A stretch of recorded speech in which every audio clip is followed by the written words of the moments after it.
सभी लोकों में परिभ्रमण करते हुए मैं एक बार पृथ्वी लोक में आया, और जैसे मैं पृथ्वी लोक में पहुंचा तो मैंने विचार किया, देखो इस धराधाम की अद्भुत महिमा है। इस धराधाम के वासियों के प्रति तो देवता भी ईर्ष्या करते हैं, स्पृहा रखते हैं कि देखो कितने सौभाग्यवान हैं कि इन्होंने इस धराधाम पर जन्म लिया, और धराधाम पर भी भारतवर्ष में जन्म लिया, और भारत में भी ब्रजमंडल में जन्म लिया। तो देवता लोग भी ईर्ष्या करते हैं। ऐसे धराधाम पर भगवान के अवतार भी हुए हैं। तो मैं इस धराधाम पर आया, धराधाम पर भी भारत भूमि में आया, और एक तीर्थों का मैंने भ्रमण किया कि चलो भाई तीर्थों में जाऊंगा, खूब सत्संग करूंगा, खूब आनंद मग्न हो जाऊंगा। पर मैं अनेक तीर्थों में गया, पर कहीं शांति नहीं मिली।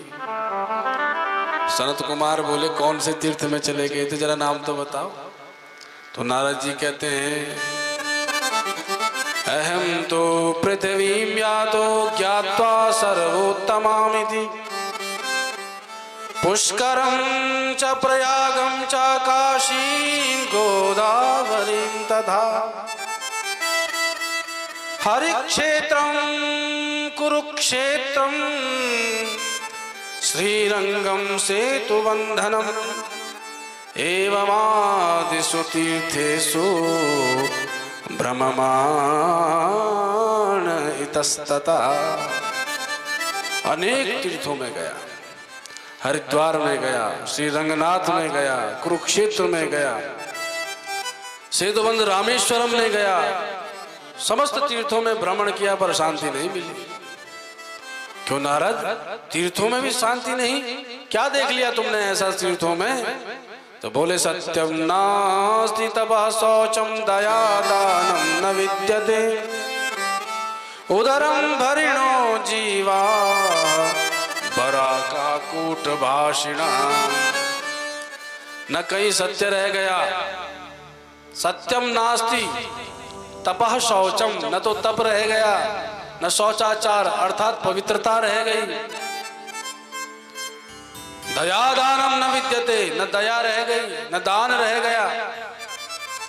जहां देखो जिसको देखो बस अपने पेट पालने में लगा है।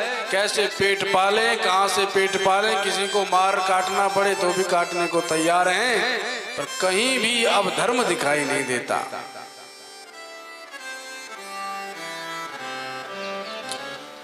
तो सनत कुमार बोले, नारद जी जब तीर्थों में तुम्हें शांति नहीं मिली तो संतों के पास चले जाते। भैया हमारे भारतवर्ष में तो संत ही संत भरे पड़े। बोले, क्या कहूँ महाराज, संतों के पास भी गया था तो वहां शांति नहीं मिली। बोले नहीं, वहां क्या देख लिया? तो बोले, पाखंड निरता संता, संत पाखंडी हो गए महाराज। बाहर से तो खूब महाराज मालाधारी बन गए, खूब तिलक आदि धारण करते हैं, पर हृदय से वासना अभी तक नहीं मिटी। उपासना का ढोंग करते हैं पर वासना मिटी नहीं। जैसे दिखते वैसे है नहीं, और जैसे हैं वैसे दिखते नहीं। तपस्वी धनवंत दरिद्र ग्रही, कलि कौतुक तात न जात गही। अरे जो तपस्वी महात्मा कहलाते हैं वो घर में धन आदि का संग्रह करके बैठे हैं। पाखंड निरता संता, संतत्व तो चला गया सबका। तो बोले, संतों के यहाँ शांति नहीं मिली तो विरक्तों के यहाँ चले जाते, जो परम विरक्त हो चुके हैं। क्योंकि विरक्त ही एक सुखी होता है। न चेदस्य सुखम किंचिन्न सुखम चक्रवर्तिनः, सुखमस्ति विरक्तस्य मुने एकांत जीविनः। अरे जो विरक्त महात्मा है उसको सुख है। क्यों? क्योंकि वो किसी का संग करता नहीं। बोले महाराज, विरक्त भी पाखंडी हो गए। क्यों? बोले विरक्ता सपरिग्रहा। अरे जिसने घर बार छोड़ दिया, घर छोड़ करके जो वन में जा बैठा है, वो वन में भी अपने शिष्य प्रशिष्यों की मंडली बना करके परिवार बना चुका है। अब विरक्त कहाँ रह गया? घर छोड़ के आया वन में और वन में नया घर बसा लिया। तो बोले वहां शांति नहीं मिली तो गृहस्थों के यहाँ चले जाते, क्योंकि हमारे हरि तो गृहस्थों के यही प्रकट होते हैं, अवतार लेते हैं। धन्यो गृहस्थाश्रम, उस गृहस्थाश्रम में चले जाते। बोले महाराज गृहस्थाश्रम की तो बात ही मत करो, क्यों वहां क्या हो गया? तरुणी प्रभुता गे शालको बुद्धिदायक, कन्या विक्रयिणो लोभात् दंपत्तीनां च कलकनम्। तरुणी प्रभुता के घर में स्वामिनी जी का आधिपत्य है। घरवाली जो कहें वही होगा महाराज। स्त्रियों का प्रभुत्व है। अगर महाराज अनुष्ठान बिठवाना हो तो पहले देवी जी से परामर्श लेना पड़ता है, और अगर देवी जी ने मना कर दी तो काहे का अनुष्ठान? स्त्रियों का प्रभुत्व है, जैसा कहेंगी वैसा होगा। तरुणी प्रभुता के शाल को बुद्धिदायक। अगर भैया भाभी से परामर्श लेने की बात आई तो भाई बंधुओं से परामर्श नहीं लेते। देवी जी कहते हैं हमारे भैया हैं, हमारे भैया को बुलाओ, वही परामर्श देंगे। अब बुद्धि देने वाले भी साले साहब हो गए। ये साले साहब की महिमा है कलयुग में। शाल को बुद्धिदायक। कन्या विक्रयिणो लोभात्। अरे घर में कन्याओं का विक्रय होने लगा है।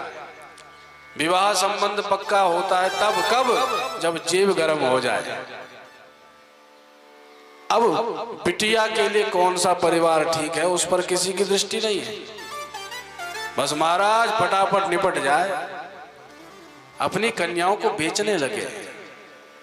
भाई पहले जब कन्यादान होता था, कन्या का विवाह समय आता था, तो माता पिता खूब निरीक्षण परीक्षण समीक्षण करके देखते थे हमें बिटिया कहाँ देनी चाहिए। भाई दामाद भी सुंदर होना चाहिए, घर बार भी सुंदर होना चाहिए। पर कलिकाल में ये स्थिति हो गई है, बस महाराज पिंड छुड़ाने वाली बात रह गई। फटाफट निपट जाए, फटाफट पिंड छूटे। न तो संबंध देखते हैं कहाँ हो रहा है, किसके साथ हो रहा है, कैसा है। बस महाराज अब शराबी है, जुआरी है, जो है सो है, बस बांध दो खूंटे से। तो विक्रय होने लगा है। तो कन्या विक्रयिणो लोभात् दंपत्तीनां च कलकनम्। और जो पति पत्नी हैं इनके बीच में प्रेम तो रहा ही नहीं। जब देखो महाभारत छिड़ी रहती है महाराज, एक गरम दूसरा गरम, और स्थिति यहाँ तक आ जाती है कि न्यायालय तक बात पहुंच जाती है कि अब तो हम साथ में रह नहीं सकते, बालकों को भी अलग करो। अब बालक परेशान कि बाप के साथ रहे कि मैया के साथ। भाई तलाक तक बात आ जाती है, क्योंकि महाभारत छिड़ा हुआ है। एक दूसरे से किसी की बातें मेल ही नहीं खाती। तो दंपत्तीनां च कलकनम्। नारद जी ने स्पष्ट कहा भैया न योगी नैव सिद्धो वा ज्ञानी सत्क्रियो न रहा कलिदावानलेनाद्य साधनम भस्मताम गतम। कलिकाल रूपी ऐसा दावानल फैला है जिसमें धर्म के समस्त स्तंभ भस्मीभूत हो चुके हैं। अब कहीं धर्म दिखाई नहीं देता। न कोई योगी है, न कोई सिद्ध है, न कोई ज्ञानी है, न कोई सत्कर्म करने वाला है। तो नारद फिर तुमने क्या किया? बोले फिर तो मैंने एक ही विचार किया। क्या? एवं पश्यन् कलेर्दोषान् पर्यटन् वनीमहं यामुनं तटमापन्नो यत्र लीला हरेरभू। पृथ्वी में समस्त दोषों को देखता हुआ मैंने विचार किया अब तो वृंदावन चलना चाहिए। भैया वृंदावन में ही शांति मिलेगी, क्योंकि इस वृंदा वसुंधरा में भगवान यत्र तत्र सर्वत्र गोचारण किए हैं। भगवान के पग चिन्ह आज भी इस ब्रज वसुंधरा में अंकित हैं। तो जहाँ भगवान ने ऐसी लीलाएं की हैं, ऐसे वृंदावन में ब्रज में जाना चाहिए।